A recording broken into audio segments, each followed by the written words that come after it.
ನಮಸ್ತೆ ಎಲ್ಲರಿಗೂ ಕನ್ನಡ ಮಾಧ್ಯಮಕ್ಕೆ ಸ್ವಾಗತ. ನಾನು ಸೌಮ್ಯ. ನಮ್ಮ ಸನಾತನ ಹಿಂದೂ ಸಂಪ್ರದಾಯದಲ್ಲಿ ಪ್ರತಿ ವೃಕ್ಷಕ್ಕೂ ಅದರದೇ ಆದ ಒಂದು ಮಹತ್ವ ಇರುತ್ತೆ.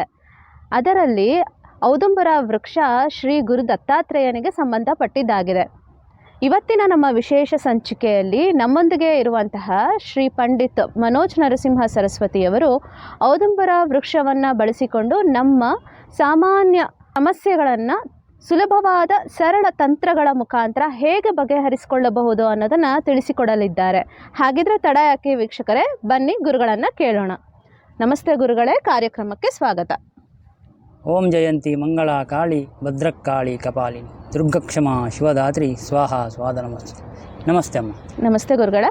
ದಯವಿಟ್ಟು ಔದುಂಬರ ವೃಕ್ಷದ ಬಗ್ಗೆ, ಹಾಗೆ ಅದನ್ನು ಬಳಸ್ಕೊಂಡು ನಾವು ನಮ್ಮ ಸಮಸ್ಯೆಗಳಿರಬಹುದು, ಅಂದರೆ ಹಣದ ಸಮಸ್ಯೆಗಳಿರಬಹುದು, ಸಂಬಂಧಗಳ ಸಮಸ್ಯೆ ಇರಬಹುದು, ಅಥವಾ ಶತ್ರುಕಾಟ, ಇಂತಹ ಸಾಮಾನ್ಯ ಸಮಸ್ಯೆಗಳನ್ನು ನಾವು ಹೇಗೆ ಪರಿಹಾರ ಮಾಡ್ಕೋಬಹುದು ಅನ್ನೋದನ್ನು ದಯವಿಟ್ಟು ತಿಳಿಸಿಕೊಡಿ. ನೋಡಿ, ಮೊದಲು ಔದುಂಬರ ವೃಕ್ಷದ ಬಗ್ಗೆ ನೀವು ಹೇಳಿದಿರಿ, ಇದು ದತ್ತಾತ್ರೇಯ ಸಮಾನ. ಹೌದು ನೋಡಿ, ಔದುಂಬರ ವೃಕ್ಷವನ್ನು ಪೂಜಿಸಿದಾಗ ನಮಗೆ ಸಕಲ ರೀತಿಯ ವಿಚಾರಗಳು ಬರ್ತದೆ. ಅದರಲ್ಲೂ ಔದುಂಬರ ವೃಕ್ಷಕ್ಕೆ ನಾವು ದಿನಾಲು ನೀರು ಹಾಕಿದಾಗ ಇದರಿಂದ ಪಿತೃಗಳಿಗೆ ಮೋಕ್ಷ ಉಂಟಾಗ್ತದೆ. ಇದು ಔದುಂಬರ ವೃಕ್ಷದ ವಿಶೇಷ. ಇನ್ನು ಇದನ್ನು ಉಪಯೋಗಿಸಿಕೊಂಡು ಮಾಡಬಹುದಾದ ಒಂದು ಸರಳ ತಂತ್ರಗಳನ್ನು ಹೇಳ್ತೇನೆ ನೋಡಿ. ಒಂದು ವಶೀಕರಣ ಅಂತೇಳಿ, ಈ ವಶೀಕರಣ ತಂತ್ರ ಜನವಶೀಕರಣ ಅಂತ ನಾವು ಹೇಳ್ತೇವೆ. ಔದುಂಬರ ವೃಕ್ಷವನ್ನು ಗುರುಪುಷ್ಯ ಯೋಗ ಬರ್ತದೆ, ಮತ್ತೊಂದು ರವಿಪುಷ್ಯ ಅಂತ ಯೋಗ ಬರ್ತದೆ. ಪಂಚಾಂಗದಲ್ಲಿ 2 ಯೋಗಗಳು ಬರ್ತದೆ. ಅಂದರೆ ಗುರುಪುಷ್ಯ ಅಂದರೆ ಗುರುವಾರದ ದಿವಸ ಪುಷ್ಯ ನಕ್ಷತ್ರ ಕೂಡಿದ್ರೆ ಗುರುಪುಷ್ಯ ಯೋಗ, ರವಿವಾರದ ದಿನ ಪುಷ್ಯ ನಕ್ಷತ್ರ ಕೂಡಿದ್ರೆ ರವಿಪುಷ್ಯ ಯೋಗ ಅಂತೇವೆ. ಇಂತಹ ದಿನಗಳಲ್ಲಿ ಔದುಂಬರ ವೃಕ್ಷದ ಬೇರನ್ನು ಮನೆಗೆ ತರುವ ಒಂದು ವಿಧಾನ ಇದೆ. ಹೇಗೆ ತರುವುದು ಅಂತ ನಿಮಗೆ ವಿಧಿವಿಧಾನವಾಗಿ ನಾನು ಹೇಳ್ತೇನೆ. ಈಗ ನೋಡಿ, ಪುಷ್ಯ ನಕ್ಷತ್ರ ಯಾವಾಗ ಗುರುವಾರ ಪುಷ್ಯ ನಕ್ಷತ್ರ ಉಂಟು ಅಂತಾದರೆ ನೀವು ಬುಧವಾರದ ದಿನ ಸಂಜೆ ಔದುಂಬರ ವೃಕ್ಷದ ಬಳಿ ಹೋಗಿ ಅದಕ್ಕೆ ಆಮಂತ್ರಣ ಕೊಡುವುದು ಅಂತ ಹೇಳ್ತೇವೆ.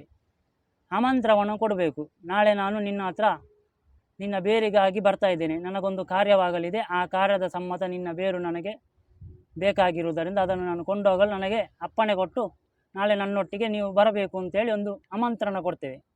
ಇಂಥ ಆಮಂತ್ರಣವನ್ನು ಮುಂಚಿನ ದಿನ ಕೊಟ್ಟು ಮುಂಜಾನೆಯ ಹೊತ್ತಿಗೆ ಆ ಔದುಂಬರ ವೃಕ್ಷದ ಬಳಿ ಹೋಗಿ ಅದಕ್ಕೆ ಹೋಗುವಾಗ ಒಂದು ಪುಟ್ಟ ಬಾಲಕ ಮತ್ತು ಬಾಲಕಿಯರನ್ನು ಕರೆದುಕೊಂಡು ಹೋಗಬೇಕು.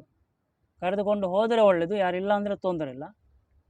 ಹೋದರೆ ಆ ಬಾಲಕಿಯರನ್ನು ಆ ಕಡೆ ಈ ಕಡೆ ಬಲ ಮತ್ತು ಎಡಭಾಗದಲ್ಲಿ ಕೂರಿಸಿ ವೃಕ್ಷಕ್ಕೆ ಮತ್ತು ಅವರಿಗೆ ಒಟ್ಟಿಗೆ ಪೂಜೆಯನ್ನು ಮಾಡಬೇಕು. ಅಂದರೆ ಒಂದು ಪಂಚೋಪಚಾರ ಪೂಜೆ, ಧೂಪ ದೀಪ ನೈವೇದ್ಯ ಅಂತೇಳಿ. ಈ ಪಂಚೋಪಚಾರ ಪೂಜೆಯನ್ನು ಮಾಡಿ ಬಾಲಕಿಯರಿಗೆ ಸಿಹಿ ತಿಂಡಿಗಳನ್ನು ಕೊಟ್ಟು ಸಂತೃಪ್ತಿಪಡಿಸಿ ನಂತರ ಔದುಂಬರ ವೃಕ್ಷದ ಬೇರನ್ನು ತೆಗಿಬೇಕು.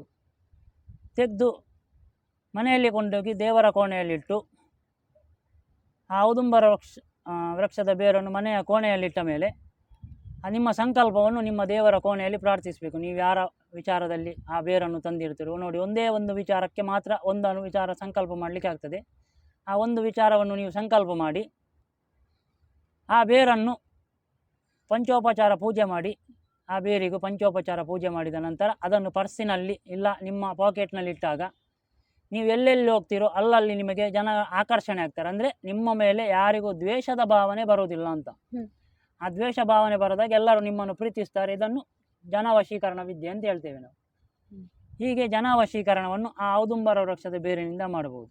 ಈಗ ಗಂಡ ಹೆಂಡತಿ ಜಗಳ ಆಡ್ತಾ ಇರ್ತಾರೆ ಮನೆಯಲ್ಲಿ, ಮತ್ತೆ ತಂದೆ ತಾಯಿ ಮಾತನ್ನ ಮಕ್ಕಳು ಕೇಳ್ತಾ ಇರೋದಿಲ್ಲ, ಅಂತ ಸಂದರ್ಭದಲ್ಲೂ ಮನೆಯಲ್ಲಿ ಮಾಡಬಹುದು. ಅದೇ ನಾನು ಹೇಳಿದಲ್ಲ, ನಿಮಗೆ ಯಾವ ವಿಚಾರಕ್ಕೆ ಬೇಕು ಅಂತ ಹೇಳೋದನ್ನು ನೀವು ಸಂಕಲ್ಪ ಮಾಡುವಾಗ ಆ ಪೂಜೆ ಪದ್ಧತಿಯಲ್ಲಿ ಅದನ್ನು ಸಂಕಲ್ಪಿಸಬೇಕು. ಯಾರಿಗೋಸ್ಕರ ಮಾಡ್ತಾ ಇದ್ದೀರಿ, ಇಲ್ಲ ಸಕಲ ಜನ ವಶ್ಯಂ ಅಂತ ಹೇಳ್ಬೇಕು. ಅಂದ್ರೆ ಎಲ್ಲರೂ ನನಗೆ ಪ್ರೀತಿ ಪಾತ್ರರಾಗಿರ್ಲಿ ಅಂತೇಳಿ. ಆ ಸಕಲ ಜನ ವಶ್ಯಂ ಅಂದಾಗ ನಿಮಗೆಲ್ಲರೂ ಪ್ರೀತಿ ಪಾತ್ರರಾಗಿರ್ತಾರೆ. ಇಂಥ ಸಂಕಲ್ಪವನ್ನು ನೀವು ಹೇಗೆ ಮಾಡ್ತೀರಿ ಅದರ ಮೇಲೆ ನಿಮಗೆ ಎಲ್ಲ ವಿದ್ಯೆಗಳು ಫಲ ಕೊಡ್ತದೆ, ತಂತ್ರ ವಿದ್ಯೆಗಳು. ಹಾಗೆ ಸಂಕಲ್ಪ ಮಾಡಿ ನೀವು ಅದನ್ನು ನಿಮ್ಮ ಹತ್ತಿರ ಇಟ್ಟಾಗ ನಿಮಗೆ ಸಕಲರು ನಿಮ್ಮನ್ನು ಆಕರ್ಷಣೆ ಮಾಡ್ತಾರೆ. ನಿಮ್ಮ ಮೇಲೆ ಯಾರಿಗೂ ಸಿಟ್ಟು ಬರದಂಥ ವಿಚಾರಗಳು ಬರ್ತದೆ. ಇನ್ನು ಇದೇ ಔದುಂಬರ ವೃಕ್ಷದಿಂದ ಧನ ಸಂಪತ್ತನ್ನು ಆಕರ್ಷಣೆ ಮಾಡ್ಬೋದು, ಧನ ಆಕರ್ಷಣೆ ಅಂತೇಳಿ.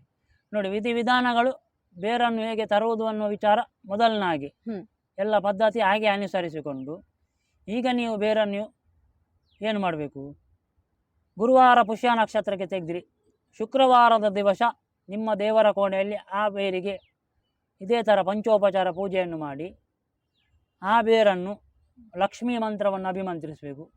ಇಲ್ಲ ಗುರು ದತ್ತಾತ್ರೇಯರ ಮಂತ್ರವನ್ನು ನೀವು ಮಂತ್ರಿಸ್ಬೋದು. ಅದಕ್ಕೆ ಅಭಿಮಂತ್ರಿಸಿ ನಿಮ್ಮ ತಿಜೋರಿ ಪೆಟ್ಟಿಗೆಯಲ್ಲಿ, ಇಲ್ಲ ನಿಮಗೆ ಹಣಕಾಸು ಪರ್ಸನಲ್ ಇಟ್ಕೊಳ್ತೀರ ಅಂದರೆ ಪರ್ಸನಲ್ಲು ಇಟ್ಕೊಳ್ಬೋದು.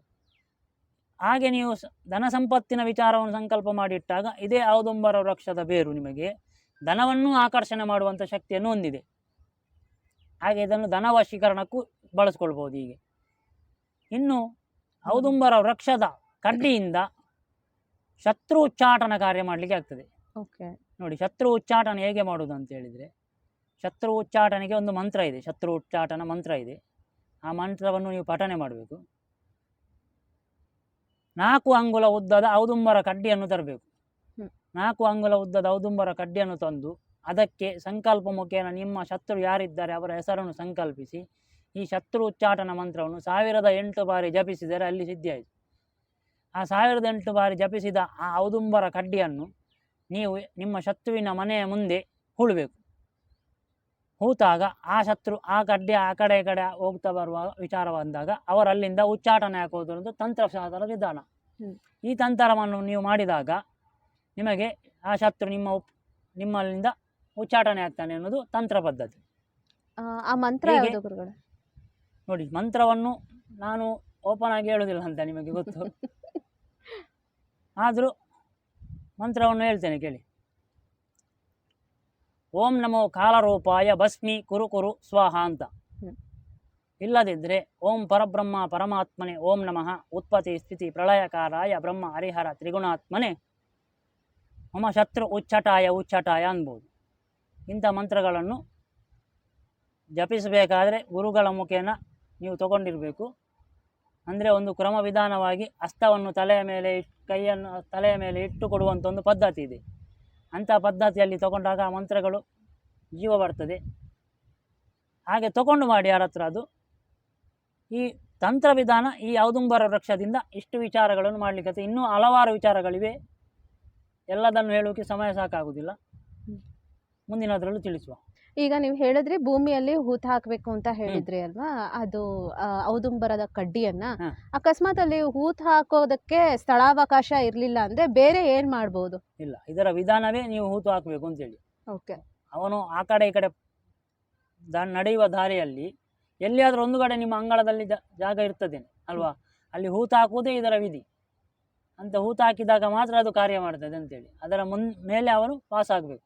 ಓಕೆ, ತುಂಬ ಧನ್ಯವಾದ ಗುರುಗಳೇ.